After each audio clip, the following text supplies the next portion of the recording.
دنیا کے ہر کونے میں اسرائیل اپنا انفلوئنس بڑھا رہا ہے،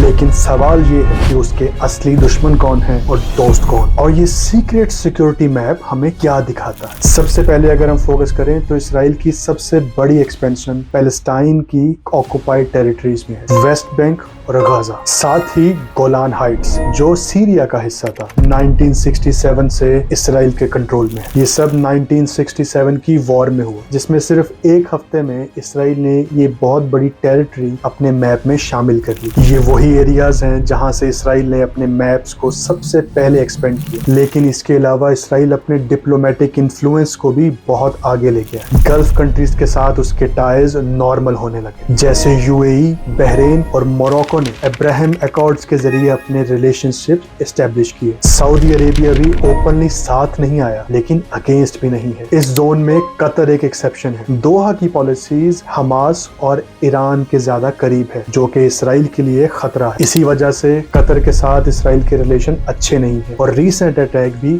اسی کی وجہ سے ہوا۔ Israel has opened up a dramatic new front in its war against Hamas by striking the group's team in Qatar. Middle East سے نکل کر اسرائیل افریقہ تک پہنچ رہا ہے، سوڈان جیسے کنٹریز سے ٹائز اسٹیبلش کر کے۔ افریقہ میں اسرائیل کو کنٹریز سے سپورٹ مل رہی ہے، جیسے کیمرون، چیڈ اور موروکو، بٹ کچھ کنٹریز اس کی اپوزیشن میں بھی کھڑے ہیں، جیسے ایریٹریا، گھانا اور South Africa.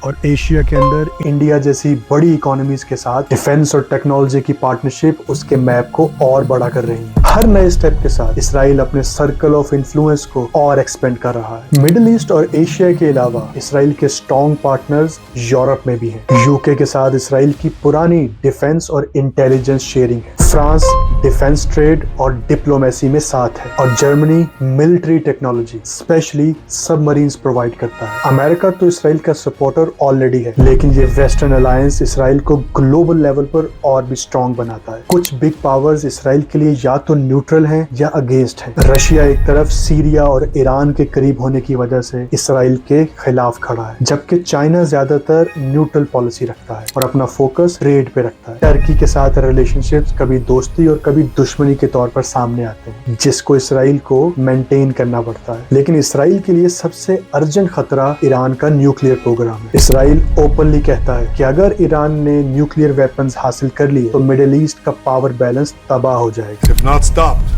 Iran could produce a nuclear weapon in a very short time. It could be a year, it could be within. اسی لیے اسرائیل نے پہلے سائبر اٹیکس کیے اور امریکہ کے ساتھ مل کر سینکشنز امپوز کروائی۔ اسرائیل کا کلیئر سٹینڈ ہے، کسی بھی صورت میں ایران کو نیوکلیئر پاور نہیں بننے دینا۔ اب اسرائیل فیوچر میں پاکستان کی طرف بھی اٹیک کرنے کا ضرور سوچے گا۔ پاکستان ایک نیوکلیئر پاور ہے جس کا ڈیفنس بہت سٹرانگ، اس وجہ سے اسرائیل کی سیکیورٹی کیلکولیشنز کے اندر پاکستان کا نام سب سے بڑا ہے، لیکن ڈسٹنس، گلوبل بیکلیش اور پاکستان کے اسٹریٹجک الائنسز اس پر اٹیک کو مشکل بنا دیتے ہیں۔ اس لیے اسرائیل پاکستان کو ڈائریکٹلی ٹارگٹ ابھی نہیں کر پا رہا۔ یہ ساری چیزیں مل کر ایک ایسا میپ بنا رہی ہیں کہ جس میں اسرائیل ہر جگہ سے اپنے آپ کو مضبوط کرتا جا رہا ہے، لیکن یہ میپ کبھی بھی اسٹیٹک نہیں رہتا، کبھی بھی بدل سکتا ہے، اور اب سب کچھ روز بدل رہا ہے، تو شاید زیادہ انتظار نہ کرنا پڑے۔